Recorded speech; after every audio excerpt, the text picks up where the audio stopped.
New month, new recap.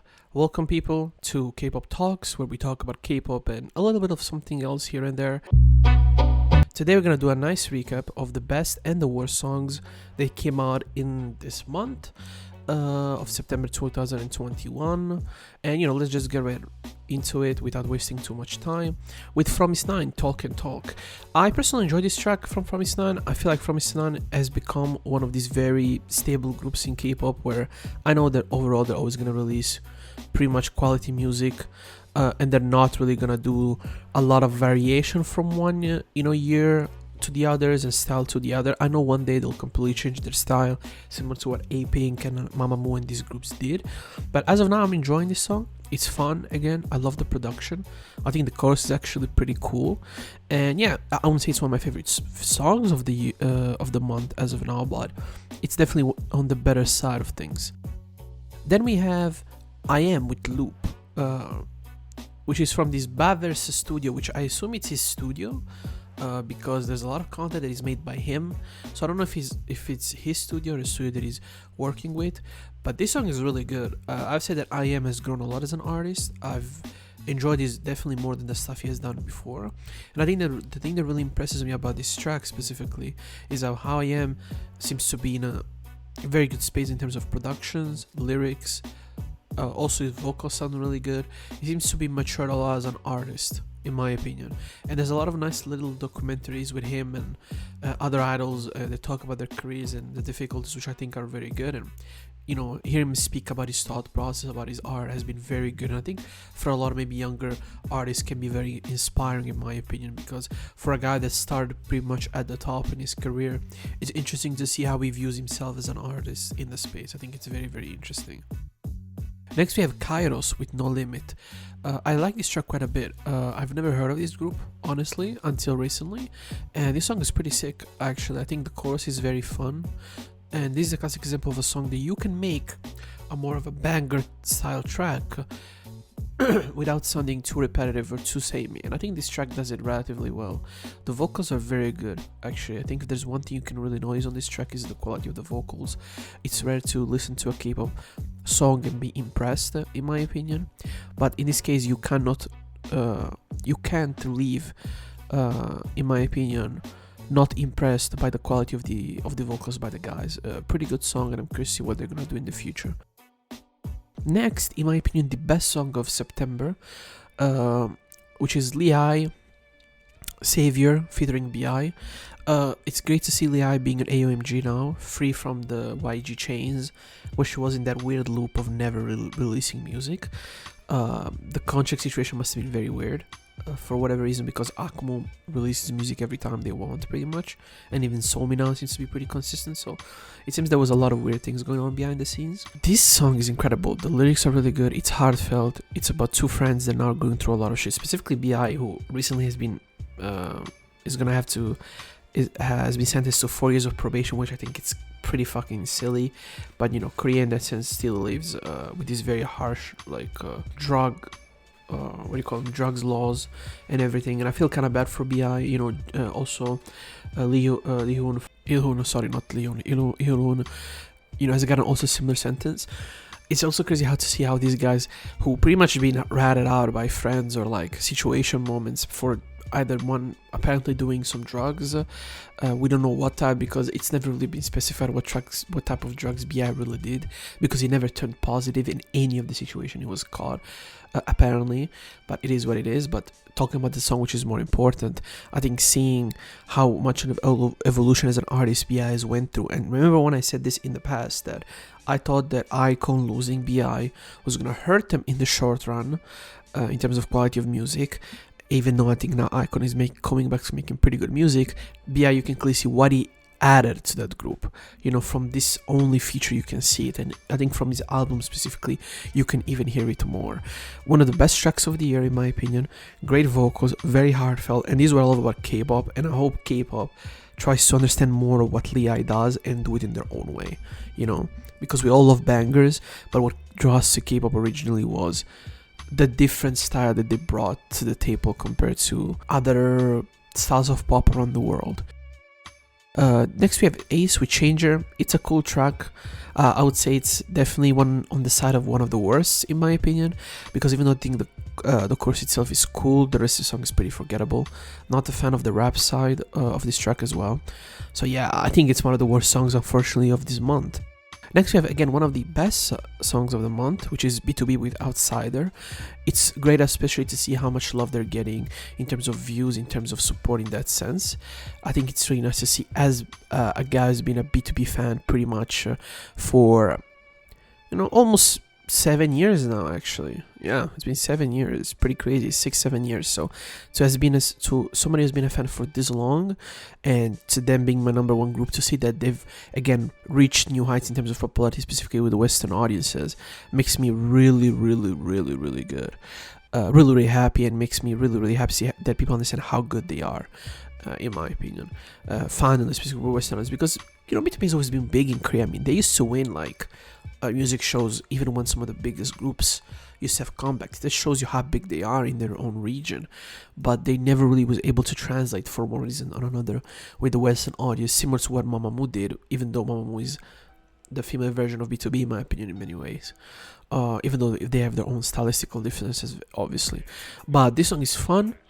The choruses are great. I mean, Changsub kills the fucking vocals here. Y is one of the best and one of the most underrated, in my opinion, singers in all of K-pop history. Somebody that people never speak about enough. Not the biggest fan of Peña's rap, but at least it has personality. But Minhyuk rap, it's incredible. His fast rap, the way he sings, the way he flows on the production, it makes it really cool to listen to. So give them credit.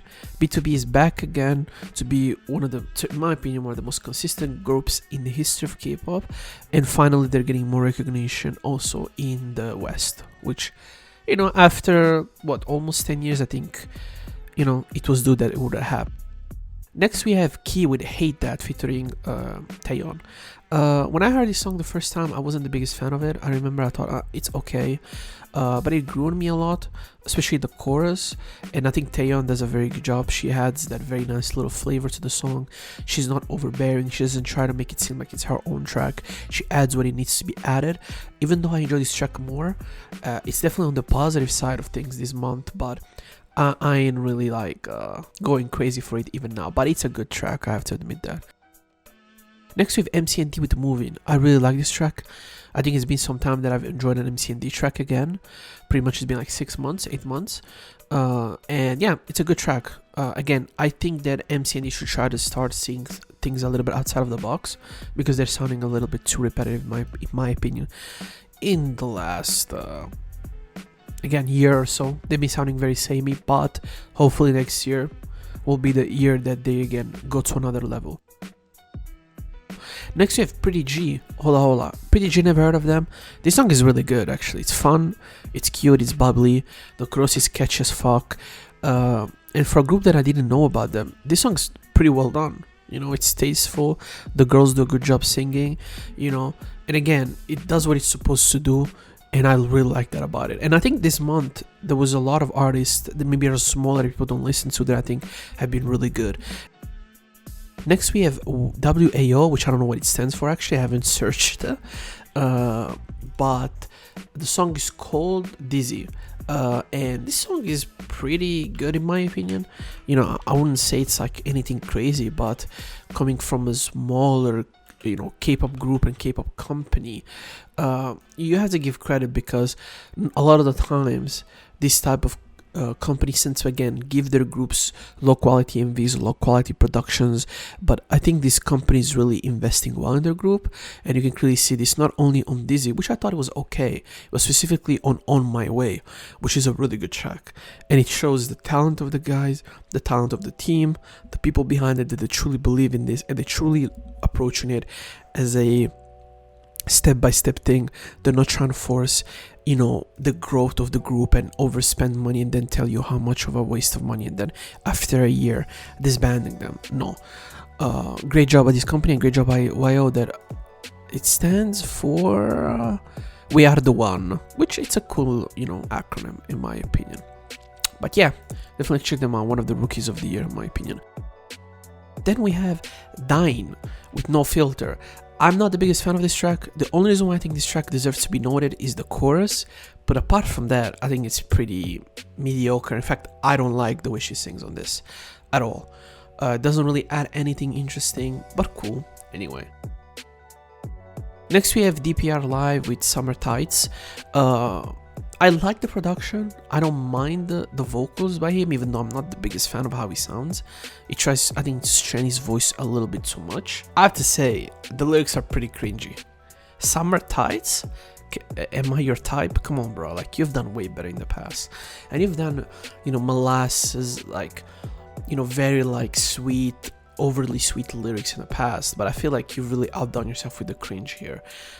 It's not a bad track by any means, but I definitely think that I hold this group of people to a way higher standard than I think they themselves hold each other, probably. To me, they have a lot of potential, but I still think they haven't really reached their full potential. I don't mind the fact that they do different styles throughout the years and everything, but I think it also hurts actually overall, and we see this year more than the last year, where they've actually followed pretty much throughout the entirety of the year a very similar style of music. And this year, where they're trying to do so many different things, it actually, I think, hurt the quality of the music a lot. It felt like they were a lot of times out of their comfort zone. So I'm sorry, DPR, but this is not it for me.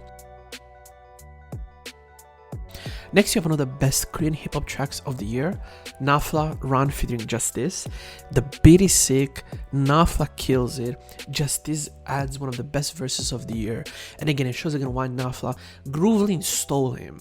Groovlin, I think, will be a big label in the next 2-3 years. There's gonna have a big jump, in my opinion, and people are gonna start putting more respect on it, because if some of the rumors I've been reading is true, the roster is gonna get bigger. And apart from the super good singers, they have Ravi, they have Nafla, they're set to do great things. And this song is incredible. The chorus, the production, the aggressiveness. I love the sampling they've used, the way they've looped that sample, and yeah. On the other side, we have another rapper, which is Panomeko. And this song is called POLO for the YDG, and it has completely different flavor to it. This is a classic dance club anthem, to dance with the hot chicks at the club, whatever you want to call it. But it's whatever, I feel like. I think Panomeko really doesn't do anything interesting. I think YDG actually outshines him by a lot. He brings a lot of his personality on this track. And I don't know what the fuck POLO means. But whatever it means, I don't give a fuck, because I think the song overall is not good. I mean, if it wasn't for the feature, I think this song would be way worse. Similar, you can say about Shy. But Panomeko, this is a little bit better. But still, like, he's going towards this dance club style of music, which I don't think really suits Panomeko at all. He's good. I mean, he's talented enough to do a decent job at it. But why would I listen to you when there's other people that do it better than you? That's just the reality. Next, we have YONAH and Dyne with Ping Pong. I like how, not only YONAH, but even P Nation has been able to monetize their relationship. Not in a bad way, by the way. I think it's a good thing. But I think it's very interesting how they've done it. Like, I think YONAH is the first successful K-pop idol to do that. But the song is fun. I'm not the biggest fan of the chorus, but the lyrics are good. They're bold, I think. They're daring without being vulgar. And yeah, I think it's really fun, and I think it shows their very, very particular relationship, because they are two very particular people. Like, specifically YONAH, like, you can really feel like, if you're watching it on like TV shows or whatever, like, she's kind of outside of the box, and Dyne gives you that feel. Even just the few times I've heard him speak or like have conversations, he seems to be a little bit left field. So, I really like the title song I really like the song of this title track, and overall I think it's a very good track. If it wasn't for the chorus there, it gets a little bit boring and repetitive, and sometimes I think it feels a little bit too much for that track. But the lyrics are really sick, and the vocal performances for both are very good. And Dyne verse is my favorite, especially the first verse is really good. Next, we have LEAH, Red Lipstick featuring Yoonmira, dope track by LEAH. It's more of a upbeat, more of a fun track. Again, a dance track here, and Yoonmira has a really dope rap verse. Again, not a lot to say. Go listen to LEAH's music, because she's one of the best artists, one of the best younger artists that you have to listen to. People forget about LEAH is rather young. She hasn't released a lot of music, but she's 25. She's my age, pretty much. So. Actually, she's born the same day that I was born, 23 September. That's pretty crazy. But, yeah, give her credit where credit is due. She's really good, and you should listen to more of her music.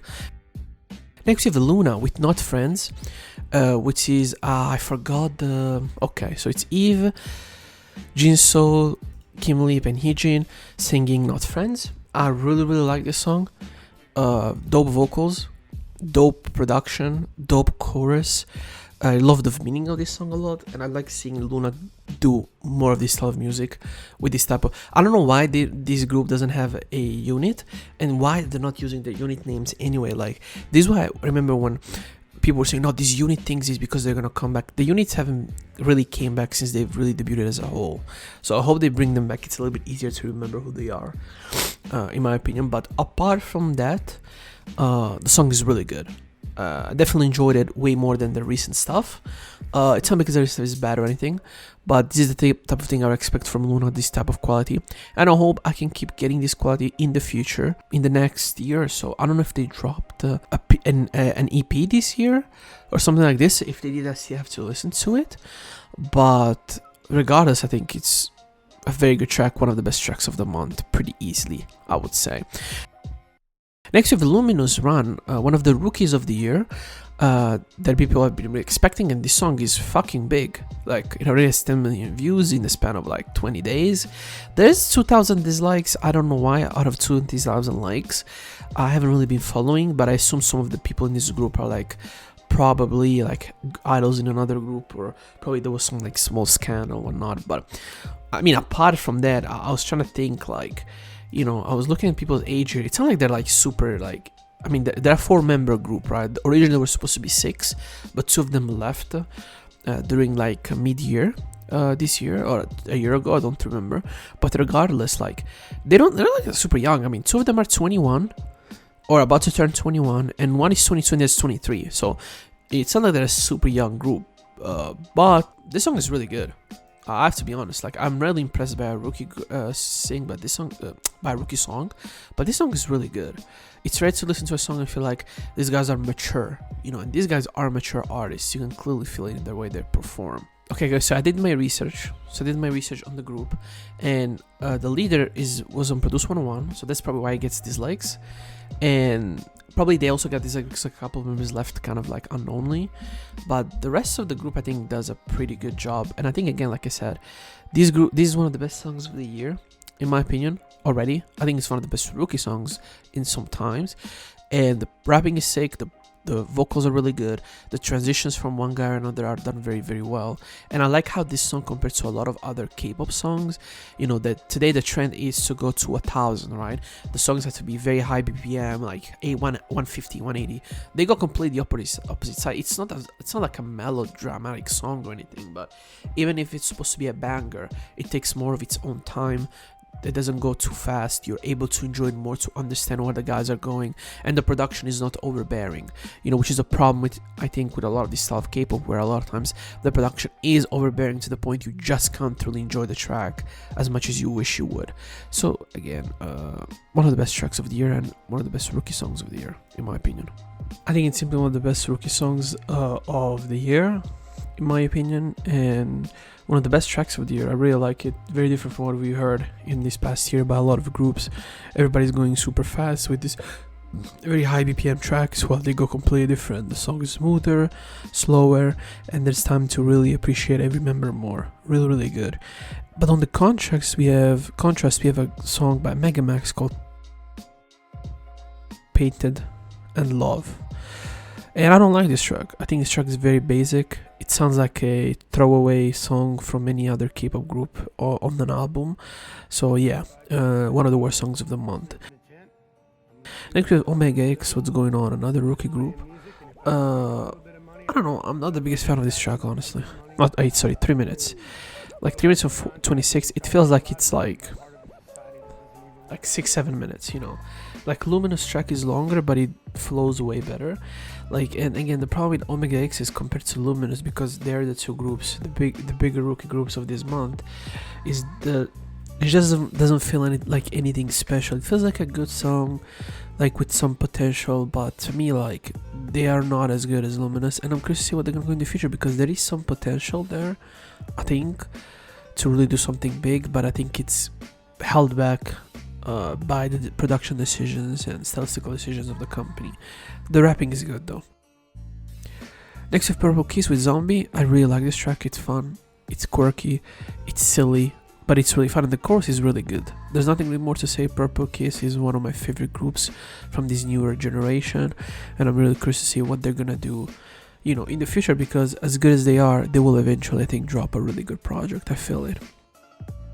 Next we have a special video by Red Velvet for Hello Sunset. It's a good track from their album, from the latest album. I enjoy this track quite a bit. I think it fits the girl's voice very, very well. Stay with Stereotype. I think it's good. I think that it's probably my least favorite title track they released, but it's not bad, obviously. But it's just, I appreciate them trying something a little bit different stylistically. I don't mind it, but I don't think it really works as much as they probably thought. But the chorus is really good. You know, the chorus is the best part of this track, I think. Again, it's not a bad track, like I said, but it's my least favorite title track they released until now. Next we have Stray Kids with The View. I don't like this track. These are the classic tracks by Stray Kids I don't like. They always feel like they're throwaway tracks to me. They're tracks that don't matter. The production is the worst aspect of it. Again, like, we're not talking about the quality of the vocals. These guys can sing, but I just don't like this type of tracks from Stray Kids. I don't think they do them well anyway. Next we have Beck Aeon. I think the song is called 0%, and it's a good track, I'd say. I'm not really impressed by it as much. I think also her vocals are kind of weird on this one. They're not bad, but they just kind of feel like it feels like she's straining her voice a little bit too much. Like, she's stretching it to the point where it feels like it shows almost uncomfortable. But yeah, I'm not the biggest fan of this one. Next you have Fairy Blue with Call My Name. I still think probably one of the worst tracks of the month. There's some good aspects of it. I feel like I think there's a part before the chorus that I really enjoy, and that part is, in my opinion, pretty good, which is a rapping section of the song, which is really good. But the production just isn't good, man. It's just a bad production.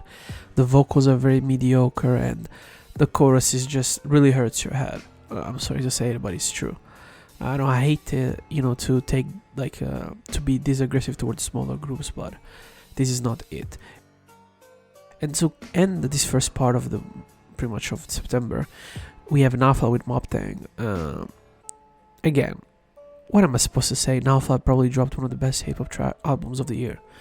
It's very simple, and one of the best Korean projects of the year. I didn't expect him to be this good, because I've heard Nafla's past stuff, and for me it was overall all good, but it was very up and down all the times in these projects. But this song is really good, man, and Nafla, I love the way he's going with this track and this aggressiveness, and I hope to see it more in the future as well.